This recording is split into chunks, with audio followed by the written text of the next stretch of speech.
ಕೋಟಿ ಕೋಟಿ ಖರ್ಚು ಮಾಡಿ ಕಟ್ಟಿದಂತಹ ಖಾಕಿ ಕ್ವಾರ್ಟರ್ಸ್ ಶಿಥಿಲಾವಸ್ಥೆಯಲ್ಲಿದೆ. ಏನಕ್ಕೆ ಇದಕ್ಕೆಲ್ಲ ಹಣ ಹಾಕ್ತಾರೋ ಗೊತ್ತಿಲ್ಲ. ಸುಮ್ಮನೆ ಹಣ ವ್ಯಯ, ಸೌಲಭ್ಯಗಳಿಲ್ಲದೆ ಭೂತ ಬಂಗಲೆಯಂತಾಗಿದೆ ಪೊಲೀಸ್ ಕ್ವಾರ್ಟರ್ಸ್. ದೇವನಹಳ್ಳಿಯ ಕೋಡಿ ಮುಂಚೇನಹಳ್ಳಿಯಲ್ಲಿ ಕ್ವಾರ್ಟರ್ಸ್ ನಿರ್ಮಾಣ ಮಾಡಲಾಗಿದೆ. 2009ರಲ್ಲಿ ಕಾಮಗಾರಿ ಆದರೆ 2010ರಲ್ಲಿ ಉದ್ಘಾಟನೆಯಾಗಿದೆ. ಕ್ವಾರ್ಟರ್ಸ್ ಖಾಲಿ 16 ವರ್ಷ ಆಯಿತು.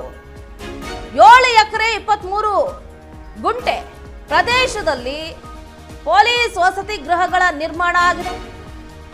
ಉಪಯೋಗಕ್ಕೆ ಬಾರದಂತಹ ದೇವನಹಳ್ಳಿಯ ಪೊಲೀಸ್ ಕ್ವಾರ್ಟರ್ಸ್ ಇಲ್ಲದೆ ಖಾಸಗಿ ಮನೆಗಳಲ್ಲಿ ಪೊಲೀಸ್ ಸಿಬ್ಬಂದಿಗಳು ವಾಸವನ್ನ ಮಾಡ್ತಿದ್ದಾರೆ.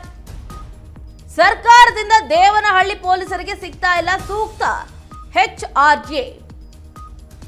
ಪೊಲೀಸ್ ಗೃಹಗಳನ್ನ ಸರಿಪಡಿಸಿಕೊಡಿ ಅಂತ ಸ್ಥಳೀಯರು ಕೂಡ ಆಗ್ರಹವನ್ನ ಮಾಡ್ತಾ ಇದ್ದಾರೆ. ಕೋಟಿ ಖರ್ಚು ಮಾಡಿ ಖಾಕಿ ಕ್ವಾರ್ಟರ್ಸ್ಗಳನ್ನ ಕಟ್ಟಿಸಿದ್ದಾರೆ. ನೋಡಿ, 16 ವರ್ಷದಿಂದ ಯಾರೊಬ್ರು ಇಲ್ಲ ಈ ಮನೆಯಲ್ಲಿ. ಬೂತ್ ಬಂಗ್ಲೆಗಳಾಗೋಗಿದೆ. ಇದನ್ನ ಯಾಕೆ ಕಟ್ಟಿಸ್ಬೇಕಾಗಿತ್ತು? ಇನ್ನ 7 ಎಕರೆ 23 ಗುಂಟೆಯಲ್ಲಿ ಈ ಪ್ರದೇಶದಲ್ಲಿ ಇಷ್ಟೊಂದೆಲ್ಲ ಕ್ವಾರ್ಟರ್ಸ್ಗಳನ್ನು ಕಟ್ಟಿದ್ದಾರೆ. ಉಪಯೋಗಕ್ಕೇನೆ ಬರ್ತಾ ಇಲ್ಲ. ಇದೆಲ್ಲ ಜನನಿ ಬಿಡ ಪ್ರದೇಶ ಆಗೋಗ್ಬಿಟ್ಟಿದೆ. ಯಾರು ಬರ್ತಾರೋ ಯಾರು ಹೋಗ್ತಾರೋ. ಸೊ ಒಂಥರ ಅನೈತಿಕ ಚಟುವಟಿಕೆಗಳಿಗೆ ಅಡ್ಡೆ ಆಗಿದೆ ಅಂತಲೂ ಕೂಡ ಹೇಳ್ಬೋದು. ಇನ್ನೇನು ತಾನೇ ಮಾಡೋದಕ್ಕಾಗುತ್ತೆ? ಕಂಪ್ಲೀಟ್ ಆಗಿ ಖಾಲಿ ಹೊಡಿತಾ ಇದೆ. ಎಲ್ಲಂದ್ರಲ್ಲೇ ಕಿಟಕಿ ಬಾಗಿಲುಗಳು ಓಪನ್ ಆಗಿದೆ. ನೋಡಿ, ಅದೇನಾದರೂ ಬಾಗಿಲು ಹುಟ್ಟ. ಕೋಟಿ ಖರ್ಚು ಮಾಡಿ ಇಂಥದ್ನ ಯಾಕೆ ಕಟ್ಸಿದ್ರು? ಸುಮ್ಮನೆ ನಾವು ಕಟ್ಸಿದೀವಪ್ಪ ಅಂತ ಹಣ ಕೊಳ್ಳೆ ಹೊಡೆಯೋದಕ್ಕೆ ಏನಾದರೂ ಕಟ್ಸಿರ್ಬೇಕು ಅನ್ಸುತ್ತೆ ಮೋಸ್ಟ್ಲಿ. ಯಾವುದೇ ರೀತಿಯಾದಂತಹ ಪೇಂಟಿಂಗ್ಸ್ಗಳಿಲ್ಲ, ಮೂಲಭೂತ ಸೌಕರ್ಯಗಳಂತೂ ಇಲ್ಲವೇ ಇಲ್ಲ. ಅಂತಹ ಪರಿಸ್ಥಿತಿ ನಿರ್ಮಾಣ ಆಗಿದೆ. ಈ ವಿಷಯಕ್ಕೆ ಸಂಬಂಧಪಟ್ಟಂತೆ ಮಾತಾಡಿದ್ದಾರೆ. ಏನು ಮಾತಾಡಿದ್ದಾರೆ ಕೇಳೋಣ. 2010ರಲ್ಲಿ ಏನು ಪೊಲೀಸ್ ಸಿಬ್ಬಂದಿಗೋಸ್ಕರವಾಗಿ ಒಂದು ಸೂರು ಕಲ್ಪಿಸ್ಕೊಡ್ಬೇಕನ್ನೋ ಉದ್ದೇಶದಿಂದ ಒಂದು 6ರಿಂದ 7 ಬಿಲ್ಡಿಂಗು, ಒಂದು 10ರಿಂದ 20 ಕೋಟಿ 30 ಕೋಟಿ ಗಂಟ ಸರ್ಕಾರದಿಂದ ಅನುದಾನ ಬಿಡುಗಡೆ ಮಾಡ್ಕೊಂಬಂದು ಏನು ಕನ್ಸ್ಟ್ರಕ್ಷನ್ ಆಯ್ತು. 7 ಬಿಲ್ಡಿಂಗ್ ಏನೋ ಕನ್ಸ್ಟ್ರಕ್ಷನ್ ಆಗಿದೆ.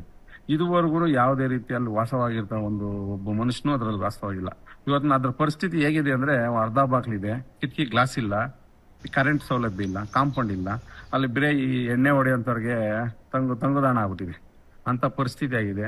ಮೇಲಧಿಕಾರಿಗಳು ಇವತ್ತು ಏನಿದಿರೋ ಈ ತಕ್ಷಣನೇ ಅದನ್ನ ಎಚ್ಚರಿಕೊಂಡು ಅದಕ್ಕೆ ಏನು ಇವತ್ತಿನ ದಿವಸ ಮೂಲಭೂತ ಸೌಕರ್ಯಗಳು, ಒಬ್ಬ ಮನುಷ್ಯನಿಗೆ ಒಂದು ಮನೆ ಅಂತಿದ್ದಾಗ ಅದರಲ್ಲಿ ಏನೋ ಸೌಕರ್ಯ ಇರ್ಬೇಕು. ಕರೆಂಟ್ ವ್ಯವಸ್ಥೆ ಆಗಿರ್ಬೋದು, ನೀರಿನಾಗಿರ್ಬೋದು, ಒಂದು ಕಿಟಕಿ ಬಾಕ್ಲು ಸೇಫ್ಟಿ ಆಗಿರ್ಬೋದು, ಕಾಂಪೌಂಡ್ ಆಗಿರ್ಬೋದು, ಇದು ತಕ್ಷಣ ಒದಗಿಸ್ಕೊಡ್ಬೇಕಂತ ಈ ಸಮಯದಲ್ಲಿ ಕೇಳ್ಕೊಳ್ತೀವಿ.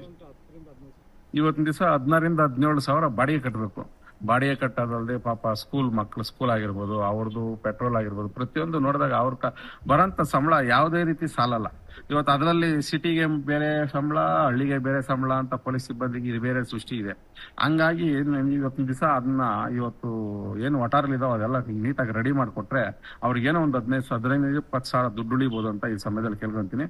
ಅವರು ನಮ್ಮ ತರ ಮನುಷ್ಯರಾಗಿರೋದ್ರಿಂದ ಅವ್ರಿಗೂ ಬೆಳಗ್ಗೆಯಿಂದ ಸಾಯಂಕಾಲ ಬಿಸಿಲು ಗಾಳಿ ಅಂದ್ರೆ ಡ್ಯೂಟಿ ಮಾಡೋದ್ರಿಂದ ಅವ್ರಿಗೂ ಒಂದು ಅನುಕೂಲ ಆಗಲಿ.